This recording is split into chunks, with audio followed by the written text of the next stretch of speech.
Hello दोस्तों, hope you all are doing great और आप अपने लाइफ में बहुत ही बढ़िया कर रहे होगे और आप अपनी प्लेसमेंट की तैयारी बहुत ही ईमानदारी के साथ कर रहे होगे। ठीक है यार, तो इस वीडियो में हम बात करेंगे वेरिएबल्स के ऊपर। ठीक है, तो यार वेरिएबल जो होते हैं वो 3 तरीके के होते हैं। ठीक है, 3 तरीके के वेरिएबल के ऊपर हम बात करेंगे। तो जो पहला होता है वो होता है यार इंस्टेंस वेरिएबल। ठीक है, दूसरा जो होता है वो होता है स्टैटिक वेरिएबल, और तीसरा होता है वो होता है लोकल वेरिएबल। ठीक है, समझते हैं क्या होता है, कोड के थ्रू समझते हैं। तो सबसे पहले यार देखो, तुम जो हेडर फाइल लिखते हो ना, IO स्ट्रीम हो गया, stdio IO हो गया, तो ये सब की जगह पे क्या करते हैं हम लोग, ये वाला हेडर फाइल यूज़ करना स्टार्ट कर दो। ठीक है, इसके अंदर बेसिकली सब कुछ कवर होता है। ठीक है, जितने भी STL लाइब्रेरीज होते हैं, इनबिल्ट फंक्शन जो भी होते हैं, सब कुछ इसके अंदर होता है। तो आपको और कोई हेडर फाइल का टेंशन लेने की जरूरत नहीं है, बस ये हेडर फाइल इंक्लूड कर दो। ठीक है, तो ये वाला हेडर फाइल याद रखना, ये हेडर फाइल अब यूज़ करना है हमें, bits stdc++.h। अब हम क्या करते हैं यार देखो, अब हम एक क्लास बनाते हैं। ठीक है, एक क्लास बनाते हैं ए नाम का। ठीक है, और उसमें क्या करते हैं कि एक पब्लिक स्पेसिफायर के अंदर एक वेरिएबल बना देते हैं डेटा मेंबर x नाम का। ठीक है, यहाँ तक तो कोई डाउट नहीं, यहाँ तक क्लियर है। अब हम क्या करते हैं, इसका ऑब्जेक्ट बनाते हैं। ठीक है, ऑब्जेक्ट बना लिया मैंने, OB1 और OB2। ठीक है, तो 2 ऑब्जेक्ट बना लिया ए क्लास का। अब देखो एक चीज़ समझना, इंस्टेंस, अभी हम क्या किस पे काम कर रहे हैं, इंस्टेंस वेरिएबल पे। लिख देता हूँ, अभी हम समझा रहे हैं इंस्टेंस वेरिएबल, इंस्टेंस वेरिएबल। ठीक है, इंस्टेंस वेरिएबल के ऊपर काम कर रहे हैं। तो देखो नाम से पता चलना चाहिए यार, इंस्टेंस क्या होता है। मैंने क्या बोला था, क्लास का जो इंस्टेंस है वो क्या होता है, object is instance of a class. ठीक है, तो इंस्टेंस वेरिएबल मतलब ये वो वेरिएबल है जो कि ऑब्जेक्ट के अंदर होगा। ठीक है, ऑब्जेक्ट के अंदर होगा मतलब हर एक ऑब्जेक्ट का अलग अलग कॉपी होगा उस वेरिएबल का। मतलब जैसे इंट x है, जो x है ना, तो एक का क्लास का जितने ऑब्जेक्ट बनेंगे सबके पास अपना अपना x होगा। ठीक है, OB1 के पास एक अपना x का कॉपी है, OB2 के पास एक अपना x का कॉपी है। मतलब इसे हम चाहे तो ऐसा भी लिख सकते हैं कि OB1 का जो x है, अच्छा ये OB1.x हम लोग लिख सकते हैं कि नहीं लिख सकते हैं, इसे हम लिख सकते हैं। क्यों? क्योंकि यार ये जो x है वो कहाँ डिक्लेयर है, पब्लिक एक्सेस स्पेसिफायर में। और पब्लिक मतलब क्या कि हम इसे क्लास के अंदर से बाहर से कहीं से भी डिक्लेयर कर सकते, कहीं से भी एक्सेस कर सकते हैं। ठीक है, तो मैंने लिखा OB1.x2 और OB2.x = 5। मतलब क्या हुआ कि OB1 का एक अपना x है और OB2 के पास एक अपना x है। ठीक है, तो बस यही है इंस्टेंस वेरिएबल, क्लियर है यहाँ तक। अब देखो यार, तुम लोग एंडल यूज़ करते हो ना, तो एंडल की जगह पे यूज़ करना पाथन। ठीक है, ये थोड़ा फास्ट होता है। तो यही है इंस्टेंस वेरिएबल, इसे याद रखना। इंस्टेंस वेरिएबल मतलब क्या कि जो ऑब्जेक्ट है, हर एक जितने भी ऑब्जेक्ट होंगे, एक क्लास के जितने भी ऑब्जेक्ट होंगे, हर के पास अपना अपना कॉपी होगा जो भी मेंबर्स है उसका। ठीक है, तो ये हो गया इंस्टेंस वेरिएबल। मतलब ये जो स्कोप है वो ऑब्जेक्ट का स्कोप होता है इसमें, मतलब ऑब्जेक्ट के थ्रू इसको एक्सेस करते हैं हम लोग। ठीक है, तो ये हो गया, क्लियर है इतना इंस्टेंस वेरिएबल क्या होता है। चलो आई थिंक क्लियर होगा। अब हम स्टार्ट करते हैं यार स्टैटिक वेरिएबल। ठीक है, समझना स्टैटिक वेरिएबल क्या होता है। तो यार देखो स्टैटिक वेरिएबल क्या होता है, यहाँ लिख देते हैं अब स्टैटिक वेरिएबल क्या होता है वो समझो। तो स्टैटिक वेरिएबल क्या होता है, तो स्टैटिक वेरिएबल के आगे लगा हुआ होता है स्टैटिक। ठीक है, इसके आगे लगा हुआ होता है स्टैटिक। तो कोई भी वेरिएबल जिसके आगे स्टैटिक लगा हो वो हो जाएगा स्टैटिक वेरिएबल, पहली बात। दूसरी बात यार, हम वहाँ पर ऐसा नहीं लिख सकते OB1.x = 2, OB2.x = 5, ऐसे इनिशियलाइज नहीं कर सकते हैं स्टैटिक वेरिएबल को। क्यों?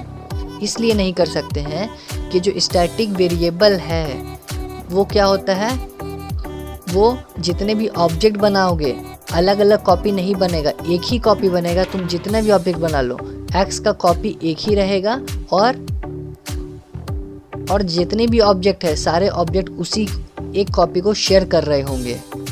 मतलब नहीं समझ में आया? समझते हैं इस चीज़ को, ठीक है। इसे इनिशियलाइज कैसे करेंगे x को, तो हम इसको कुछ ऐसा करते हैं, क्लास के बाहर आएंगे, ठीक है। सबसे पहले इंट लिखेंगे, क्यों? क्योंकि इंट टाइप का है, ये जो स्टैटिक मेमोरी इंट है, तो इंट लिखा, ठीक है। उसको लिखेंगे क्लास का नाम a है, उस पर स्कोप रिजोल्यूशन ऑपरेटर और फिर x, जो भी नाम है वेरिएबल का x। अब इनिशियलाइज कर सकते हैं इक्वल्स टू 5, ठीक है। और अब लिखेंगे, अगर देखो दो ऑब्जेक्ट है ना, दोनों ऑब्जेक्ट, तो अब हम इसे इनिशियलाइज ऐसे नहीं, अब इसको एक्सेस करेंगे तो कैसे करेंगे? एक मिनट, इसे मैं क्या करता हूँ, कमेंट आउट कर देता हूँ यार, हटाने की जगह पे कमेंट आउट कर देता हूँ। एक मिनट, ठीक है, ठीक है। तो इसे कमेंट आउट किया। अब देखो ob1.x और ob2.x क्या होगा, देखो क्या होगा, देखते हैं। तो यार ये होगा 5, ठीक है, 5 होगा दोनों का। क्यों? तो मैंने क्या बताया कि जो x है वो x सिर्फ एक है, एक ही कॉपी होगा उसका, ठीक है। और जितने भी ऑब्जेक्ट बनेंगे सब उसी को एक्सेस करेंगे। अपना अपना अगर वेरिएबल होता तब तो उसे आप अलग अलग वैल्यू दे सकते हो, क्योंकि मेरा वेरिएबल है, मैं कुछ भी वैल्यू दूँ। लेकिन ये अपना अपना वेरिएबल नहीं है, ये एक ही वेरिएबल है, बस हमें उसे शेयर करना है, ठीक है।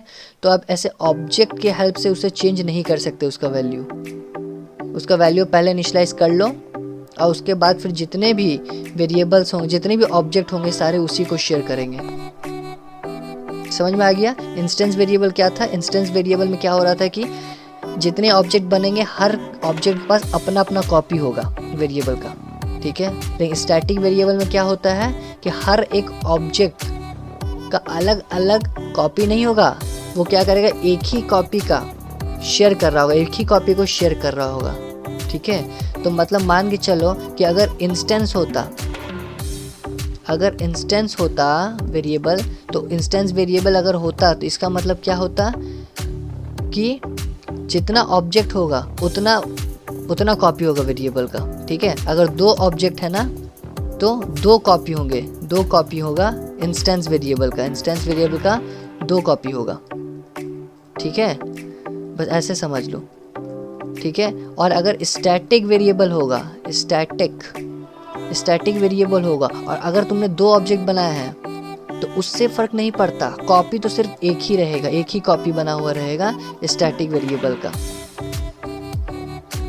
एक ही कॉपी रहेगा स्टैटिक वेरिएबल का, ठीक है। बस इसे आप थोड़ा डायग्राम के थ्रू समझ लेते हैं तो ज़्यादा क्लियर हो पाएगा, ठीक है। तो ऐसे समझना इसे, जैसे मैं क्या कर रहा हूँ कि एक ऑब्जेक्ट 1 है, एक ऑब्जेक्ट है, ठीक है, 1 नाम का, और एक ऑब्जेक्ट है ob2 नाम का। मैंने 2 ऑब्जेक्ट बनाए थे, ठीक है।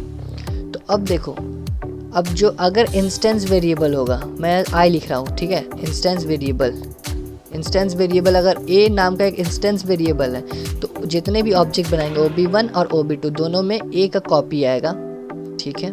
इसके पास भी अपना a होगा, इसके पास भी अपना होगा। लेकिन अगर कोई स्टैटिक वेरिएबल है अगर, ठीक है, st लिख देता हूँ, स्टैटिक समझ जाना, स्टैटिक वेरिएबल है b नाम का, तो b का सिर्फ एक ही कॉपी बनेगा और ये दोनों ऑब्जेक्ट इसे शेयर कर रहे होंगे। बस यही है स्टैटिक वेरिएबल। होप समझ में आ गया होगा, ठीक है। तो बस यही है स्टैटिक वेरिएबल। अब समझते हैं यार लोकल वेरिएबल क्या होता है, तो लोकल वेरिएबल समझते हैं, ठीक है। तो देखो लोकल वेरिएबल क्या होता है, तो मान के चलते हैं एक फंक्शन है void fun नाम का, ठीक है। और इसमें मैंने डिफाइन किया int c, ठीक है, int c किया और बस int c किया। अब देखो ये जो वेरिएबल है ना, वो इस ब्लॉक के अंदर है, ठीक है, इस ब्लॉक के अंदर है। तो इसे अब बाहर वाला कोई नहीं जानता कि int c क्या है, बाहर वाला एक्सेस भी नहीं कर सकता। मतलब मान चलो इसी क्लास के अंदर एक और फंक्शन है fun1 नाम का, ठीक है, तो वो इसको एक्सेस नहीं कर सकता, वो नहीं जानता है कि c क्या है, क्यों नहीं जानता वो c क्या है? वो इसलिए नहीं जानता यार कि ये जो वेरिएबल है ना, ये c वेरिएबल, उसका स्कोप मतलब क्या होता है, रीजन जहाँ वो डिफाइन होता है और जहाँ तक वो एक्सेस हो सकता है, तो इसी ब्लॉक के अंदर कैद है, इसी के अंदर उसे और कुछ चाहे तो जानता है, इस ब्लॉक के बाहर उसे कोई नहीं जानता है। तो उसे बोलते हैं लोकल वेरिएबल। लोकल वेरिएबल मतलब इस ब्लॉक के अंदर वो लोकल है, इसे कोई बाहर वाला इस कर्ली ब्रेसेस के बाहर इसे कोई नहीं जानता है। तो लोकल वेरिएबल क्या हो गया कि ऐसा वेरिएबल जो किसी फंक्शन या ब्लॉक के अंदर डिफाइन है। ठीक है, क्लियर है? लोकल वेरिएबल क्या हो गया? बस यही है 3 चीज़, इंस्टेंस कंप्लीट हो गया, स्टैटिक हो गया और लोकल हो गया। ठीक है, होपफुली यार आपको समझ में आ गया होगा। ठीक है, और इसी के साथ यार keep preparing, keep practising. Till then bye bye. और यार प्लेसमेंट तो लेके रहेंगे।